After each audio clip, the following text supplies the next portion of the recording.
Diz assim a palavra do Senhor: Servos, sede submissos com todo temor ao vosso Senhor, não somente se for bom e cordato, mas também ao perverso. Porque isto é grato que alguém suporte tristeza, sofrendo injustamente, por motivo de sua consciência para com Deus. Pois que glória há, se pecando e sendo esbofeteados por isso, o suportais com paciência. Se, entretanto, quando praticais o bem, sois igualmente afligidos e o suportais com paciência, isso é grato a Deus. Porquanto para isto mesmo fostes chamados, pois que também Cristo sofreu em vosso lugar, deixando-vos exemplo para seguirdes os seus passos, o qual não cometeu pecado, nem dolo algum se achou em sua boca, pois ele, quando ultrajado, não revidava com ultraje. Quando maltratado, não fazia ameaças, mas entregava-se àquele que julga retamente, carregando ele mesmo em seu corpo sobre o madeiro os nossos pecados, para que nós, mortos para os pecados, vivamos para a justiça. Por suas chagas fostes sarados, porque estáveis desgarrados como ovelhas. Agora, porém, vos convertestes ao pastor e bispo da vossa alma. Amém. Que Deus abençoe a leitura da sua palavra. Meus irmãos, essa semana é a chamada Semana Santa. Estaremos, durante todos esses dias, ouvindo algum tipo de notícia de manifestações religiosas a respeito dessa data que a humanidade marca ainda como a marca da morte do Senhor. Sexta-feira, às 9h30 da manhã, nós teremos culto aqui na nossa igreja. Reuniremos as igrejas presbiterianas aqui da nossa cidade. E estaremos aqui, de fato, louvando a Deus e agradecendo a Deus pela obra de Cristo no nosso meio. Interessante que nesses nossos dias, assim como o Natal, já há um grupo colocando que nós não devemos celebrar essa data. Por falar de sofrimento, por falar de algo que é pesaroso, por falar de algo que é triste. Irmãos, quando nós fazemos um paralelo com o que nós temos vivido nesses nossos dias, principalmente no nosso país, em que nós vemos tantas situações que nos causam tantas dificuldades, tanta revolta por algumas questões, sejam políticas, sejam econômicas, sejam de segurança, como nós observamos, não só no estado do Rio, mas aqui na nossa cidade, muitas vezes. Como nós chegamos para as pessoas, irmãos, falando de um evangelho genuíno, sem que passe por essas questões que nós vemos na nossa realidade. Como nós anunciamos um evangelho para as pessoas, em que nós colocamos de fato a mensagem de Deus para esse tempo que nós estamos vivendo.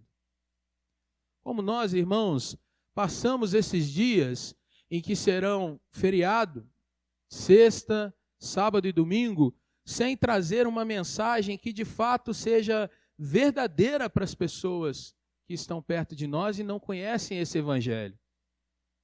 Será que nós temos meios de isentar o sofrimento de Cristo da nossa mensagem?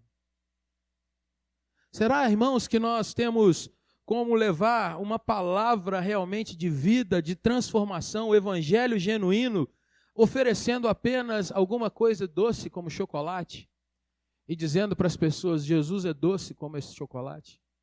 Ou dizendo para as pessoas, vida com Jesus é tão boa quanto esse ovo e vem embrulhada nesse papel brilhante, colorido? O que eu quero trazer para nós nessa manhã, irmãos, é que a mensagem cristã, ela passa obrigatoriamente pelo sofrimento e pela humilhação de Jesus Cristo. Não há outra forma de eu anunciar o evangelho genuíno sem declarar para as pessoas que a humanidade está envolvida em pecado e que Jesus sai da sua glória e se encarna entrando na nossa história, passando já pela humilhação de se tornar como um de nós e cresce nesse processo de se humilhar e ser humilhado até a maior prova da humilhação, que é chegar até a sepultura. Quando eu saio dessa questão, quando eu saio desse ponto, eu estou corrompendo a mensagem do Evangelho. Mas eu quero afirmar, irmãos, e aí o texto que nós estamos entrando, que o sofrimento não é apenas a mensagem cristã, mas a maioria das vezes o próprio sofrimento, ele é o veículo dessa mensagem.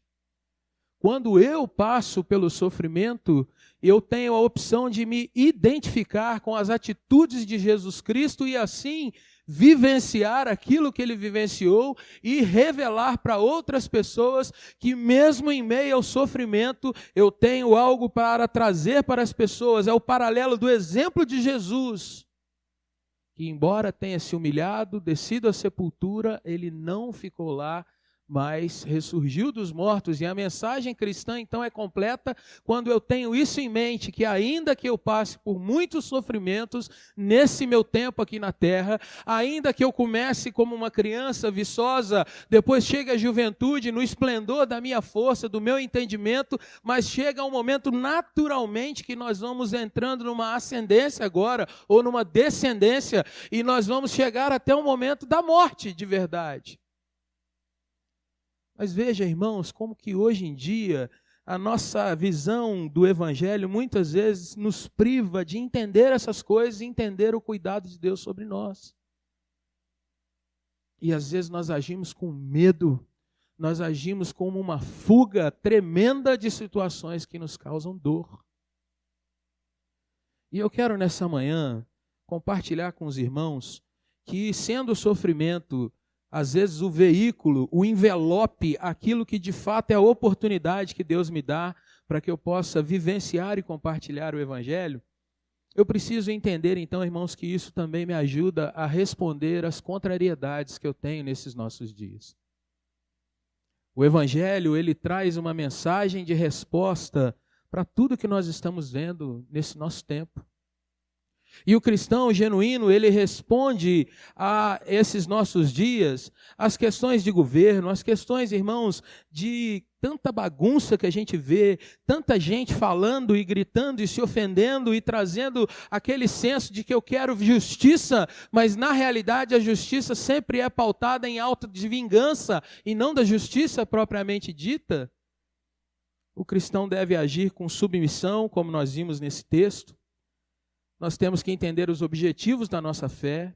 O cristão, irmãos, ele deve agir com gestos e atitudes de bem, antes daquela atitude de reclamar para si alguma coisa que ele julga ser seu direito.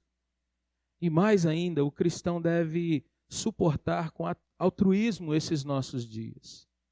E por quê, irmãos? E esse texto vai nos responder, pelo menos com 3 questões que mostram o porquê a gente deve passar esses nossos dias buscando ser altruístas ao invés de sermos vingativos. Altruístas ao invés de sermos acusadores apenas. Altruístas em vez de dizer eu quero é a minha parte na história e o outro que se vire com as suas dificuldades. A primeira questão que eu aprendo olhando para esse texto, irmãos, está aí nos versículos 19 e 20. O texto diz assim: porque isto é grato que alguém suporte tristezas, sofrendo injustamente por motivo de sua consciência para com Deus. E aí há uma pergunta no versículo 20 que diz assim: pois que glória há, se, pecando e sendo esbofeteado, por isso o suportais com paciência. Aqui o apóstolo vai fazer uma pergunta que é a mesma que Jesus fez em Lucas capítulo 6, versículo 32. Ele diz assim: olha, se você fez alguma coisa de errado e agora está sendo punido, está pagando por isso, que vantagem você tem? Você está apenas cumprindo algo que de fato deve ser assim. Se eu errei, eu tenho que pagar pelo meu erro. Se eu avancei o sinal, eu tenho que tomar multa e pronto. Que vantagem tem nisso? Mas ele diz: se entretanto, quando praticais o bem, vocês são afligidos, e suportam isso com paciência, isso é grato a Deus. Aqui ele usa a expressão, isso é graça, isso é algo que é agradável ao Senhor. Por que é agradável, irmãos? Porque eu preciso entender que nessa hora eu posso exercer a minha dependência do Senhor. Saber que ainda que eu esteja sendo vítima de muitas vezes um Estado que está sendo injusto para com a sua população, ainda assim eu posso depender do Senhor e buscar nele consolo, buscar nele esperança para os meus dias. Ainda nessa questão de ser agradável a Deus, irmãos, o Senhor nos diz, ora, busca, bate que você vai encontrar, ou seja, chama, clama por mim, é o que diz o nosso Senhor. E ele diz ainda, aquele que bate, as portas vão se abrir. Aquele que clama, ele vai ser ouvido, ele vai encontrar buscando no Senhor. Irmãos, esse é um tempo em que nós podemos mostrar ao Senhor e agradarmos do nosso Deus, porque Ele diz que nós nunca estamos sozinhos, ou seja, mesmo vivendo em tempos, em situações de contrariedade, eu posso louvar ao meu Deus, eu posso continuar adorando ao meu Deus, e o Senhor, que é santo e que é poderoso para agir em nós, Ele traz consolo ao nosso coração, Ele traz vida a nós e Ele traz de fato, um poder para resistirmos diante do mal.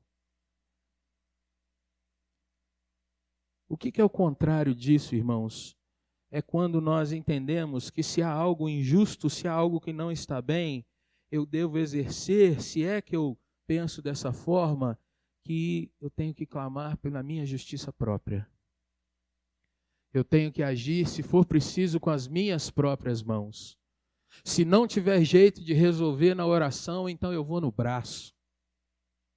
Se não tiver jeito de resolver uma situação de que eu estou sendo injustiçado com alguém, eu vou gritar, eu vou espernear. E não é isso que a palavra está dizendo. Eu devo suportar com altruísmo as provações. Eu devo ter, de fato, submissão, ou seja, eu devo estar entendendo que eu estou debaixo de uma missão maior, que é aquela que Deus tem para mim. E aqui, nesse tempo, aqui nessa vida, o que eu vou encontrar é sempre imperfeito e menor do que aquilo que nos aguarda na vida eterna. Há uma segunda questão, irmãos, que vai dos versículos 21 a 24, que eu devo suportar com altruísmo as contrariedades, irmãos, porque é a nossa identificação com Cristo. Essa semana celebramos a morte do nosso Senhor. E celebramos no sentido de ser gratos a Deus, porque se não fosse por Cristo, ainda que todos nós, irmãos, toda a população mundial morresse, não haveria salvação para nós. Mas veja o que Jesus nos dá como exemplo nos versículos 21 a 24. O texto diz, porquanto para isto mesmo, ou seja, o que nós vimos acima aí, para isso mesmo fostes chamados, pois que também Cristo sofreu no vosso lugar, deixando-vos exemplo para seguirdes os seus passos, o qual ele, Jesus, não cometeu pecado, nem dolo algum se achou na sua boca. Ou seja, Jesus, irmãos, jamais se submeteu à questão de ser inoculado pelo pecado. E mais ainda, nem dolo, culpa, nada que se fizesse que ele fosse condenado, nada disso se achou na sua boca, ou seja, no seu falar, na sua manifestação de comunicação com as pessoas. 23, pois ele, sendo ultrajado, não revidou. Jesus, quando foi maltratado, ele não fazia ameaças, mas entregava-se àquele que julga retamente. E carregou ele mesmo no seu corpo, naquela cruz, os nossos pecados, para que sobre eu e você, que estávamos mortos nos nossos pecados, nós pudéssemos viver agora para a justiça, não a nossa justiça, mas a justiça do Senhor. E pelas chagas, pelos machucados, pelas feridas de Jesus, nós fomos sarados. Meus irmãos, como tem crente hoje em dia que gosta de pôr a boca no trombone? Como tem crente hoje em dia que ama aquele corinho, me dá a minha bênção para depois subir. Como tem crente, irmãos, que sobe para os montes para declarar o mal contra as pessoas. Quanto tem crente que diz, Senhor, vinga a minha dor sobre esse homem, vinga a minha dor sobre essa mulher. Entenda, meu irmão, que Jesus, quando morreu, Jesus, quando estava no Getsêmani, a Jesus não foi permitido nem mesmo murmurar. Eu e você podemos clamar diante de Deus. Eu e você podemos dizer, Senhor, como isso dói. Mas Isaías 53 é o texto que nós vamos falar essa noite. Isaías mostra que Jesus, como ovelha, ele não abriu a sua boca. Mudo.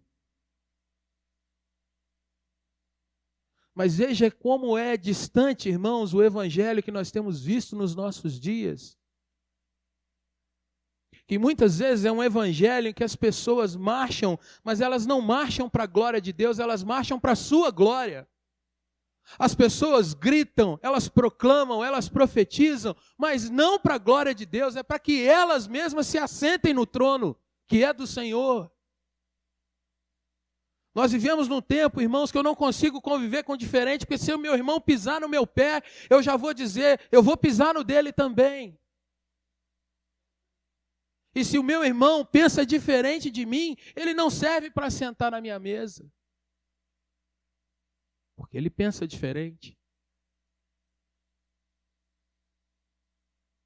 Irmãos, nossa identificação com Cristo envolve conhecer a obra do Senhor. Se você ler Filipenses capítulo 2, é um texto que eu amo. Ele diz assim, tende em vós o mesmo sentimento, o mesmo coração, a mesma alma que houve em Jesus Cristo. Leia os versos seguintes, Filipenses 2, de 6 a 11. Pois sendo ele Deus, ele não se agarrou em ser como Deus, muito pelo contrário, se fez um de nós, tomou a nossa essência e vivendo como um de nós, ele passou por todos os estágios de ser contrariado, de não ser ouvido, de muitas vezes ser deixado de lado, e descendo foi acusado, foi colocado entre os pecadores, foi acusado de ser aquele que estava pervertendo a ordem do seu povo, ainda assim não abriu sua boca, foi levado até o madeiro e colocado naquele madeiro entre dois ladrões, um deles ainda o acusava, e ele silenciosamente aguardava no Senhor.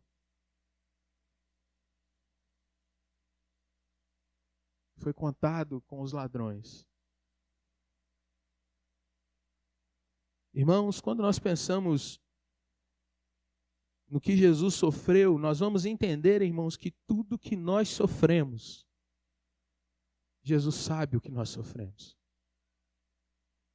Quando nós pensamos no que Jesus passou, nós vamos entender, irmãos, que por nosso Senhor, qualquer sofrimento que nós venhamos a passar, vai ser acompanhado da mão dele sobre nós, trazendo bálsamo. E como se não bastasse a obra de Cristo, a nossa identificação com ele, irmãos, vai também através do legado que ele deixa. Quando você se diz igreja, você precisa entender o quão nobre é essa palavra. Você, meu irmão, é corpo de Cristo. Eu e você somos o corpo glorioso de Cristo, é o que o apóstolo Paulo nos afirma. Será que nós paramos para pensar, irmãos, na nobreza que é o próprio Deus dizer que agora eu sou representante dele, do Senhor Jesus aqui nessa terra? É o legado que ele nos deixa, irmãos, o DNA dele na terra agora está sobre nós. E eu não sei se isso mexe com você, meu irmão. Mas para o meu coração isso traz um temor tremendo. Porque representando Jesus eu tenho que saber dizer não para certas coisas.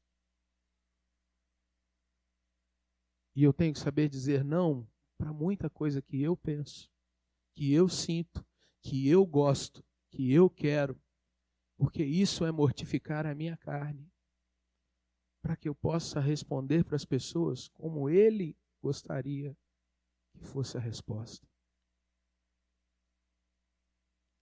Então, às vezes, nós carregamos na nossa boca a ira por alguma coisa que está sobre nós ou contra nós. Nós olhamos alguém agindo de uma forma completamente displicente com a igreja do Senhor. Nós, às vezes, vemos irmãos que brigam por causa de qualquer bobagem. Mas quando nós entendemos que a nossa identificação com Jesus ultrapassa apenas a questão de que a gente fala que ama a Deus, mas os nossos gestos, nossas palavras, nossa vivência de fato demonstram isso, a gente precisa entender que ser cristão, além de ser um privilégio enorme, carrega consigo muita sabedoria que nós devemos ter. Mas há uma terceira questão, irmãos. Eu devo suportar com altruísmo, eu devo ter gestos e atitudes de bem diante das contrariedades, diante das doideiras que eu vejo nesse mundo, porque eu sou alguém que evidencia transformação. E o versículo 25 mostra isso. Vocês estavam desgarrados como ovelhas, mas agora vocês são convertidos, e vocês têm pastor e bispo. Ou seja, você tem quem te acolhe, quem coloca dentro do aprisco, mas você tem um supervisor sobre a sua vida também. Você não está solto para viver do jeito que você quer o evangelho. Você não faz o evangelho do seu jeitinho. Eu escolho isso, eu gosto disso, essa parte eu tiro para lá, essa outra... Não, você tem um bispo sobre a sua vida. E isso mostra, irmãos, algo fantástico quando eu olho para quem escreveu essa carta. Quando Pedro era um jovem, ele vivia o evangelho de ver Jesus e muitas vezes ser um empolgado com as coisas que Jesus fazia. Pedro era aquele que viu Jesus andando sobre as águas e diz: eu estou dentro, haja poder e vamos lá. Pedro disse que estaria com Jesus em todas as coisas. Pedro pega numa espada para cortar a orelha de um soldado que vai até Jesus para o prender. Mas veja que diante da dor maior, Pedro foge. Na hora do sofrimento, quando o Senhor Jesus já havia até avisado, mas quando Pedro se viu diante de passar por um momento tão duro como aquele que Jesus estava passando, ele foge. 3 vezes ele foge. 3 vezes ele diz: eu não quero passar pelo esse sofrimento. 3 vezes ele diz: tudo bem, eu entendi o que Jesus falou, mas eu não tenho essa capacidade. No entanto, irmãos, nós vamos vendo a transformação desse apóstolo quando nós vamos lendo o livro de Atos. E nós vamos vendo que Deus era com ele quando ele discursava em Atos capítulo 2 para uma multidão. Nós vamos vendo que Deus o abençoava porque muitos se converteram diante daquela palavra dele e naquele momento muitos são batizados. Mas quando nós lemos, por exemplo, Gálatas, nós vamos vendo que Paulo em alguns momentos teve que corrigir Pedro ainda. E resistir ele face a face dizendo: olha, você precisa mudar o seu comportamento. Mais uma vez, agora Pedro é apertado por Paulo. Lá na frente, nós vamos lendo Pedro agora dizendo: ó, as coisas que Paulo escreve são difíceis. Nós vemos, irmãos, que o apóstolo reconhecia as dificuldades que ele passava. Mas veja que agora, quando Pedro está escrevendo essa carta, por volta do ano 64, Pedro está debaixo de um governo que era talvez um dos mais tiranos e mais malvados cidadãos que estavam naquela época governando Roma, era Nero.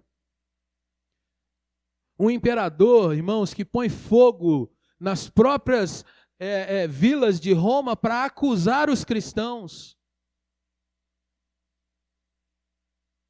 Naqueles dias, se não me engano, Roma possuía cerca de 18 bairros. Nero queimou 14.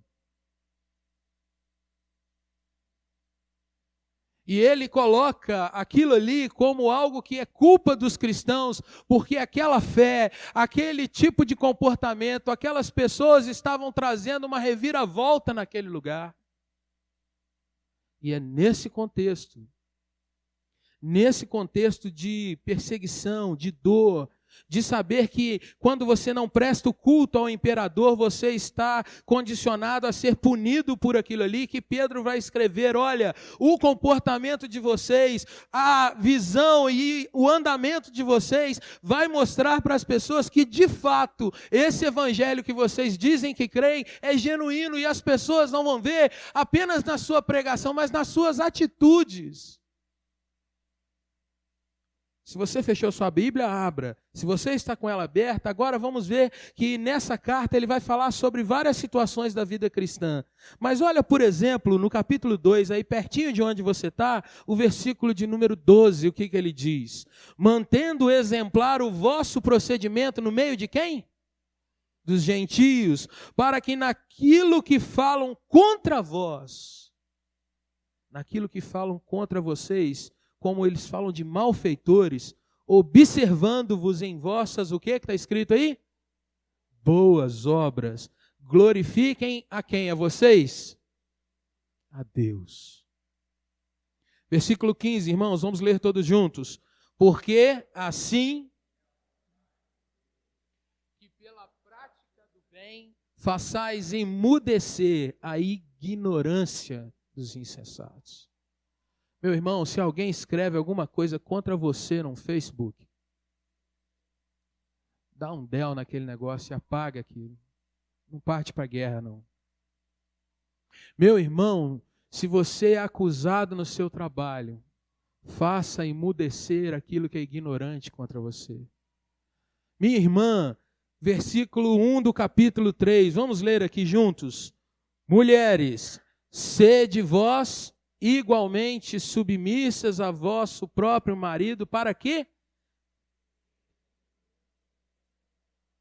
Seja ganho sem palavra alguma, por meio do seu procedimento. Irmãos, o nosso proceder diante do Senhor tem um grande poder. Por último, capítulo 13, 14 a 17. Quero que você leia bem alto comigo esse texto para nós fecharmos a nossa palavra. Capítulo 3, de 14 a 17.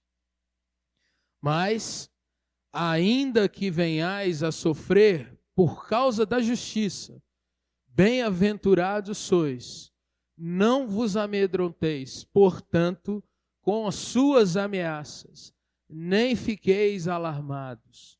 Antes, santificai a Cristo como Senhor no vosso coração, estando sempre preparados para responder a todo aquele que vos pedir razão da esperança que há em vós, fazendo-o, todavia, com mansidão e temor, com boa consciência, de modo que naquilo em que falam contra vós outros, fiquem envergonhados os que difamam o vosso procedimento em Cristo.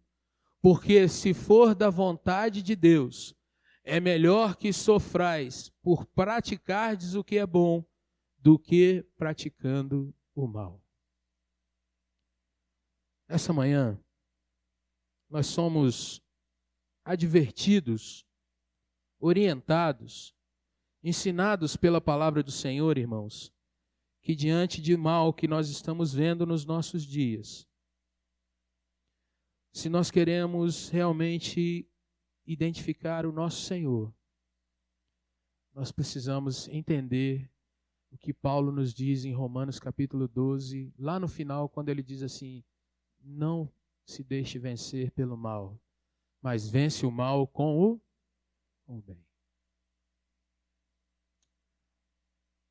Muita gente gritando, muita gente falando. As nossas reuniões de oração são o reflexo de quem nós somos diante de Deus. Os momentos que você tem a sós com Deus na sua casa refletem quem é Deus para você. e quem você é diante dele também. Vamos orar?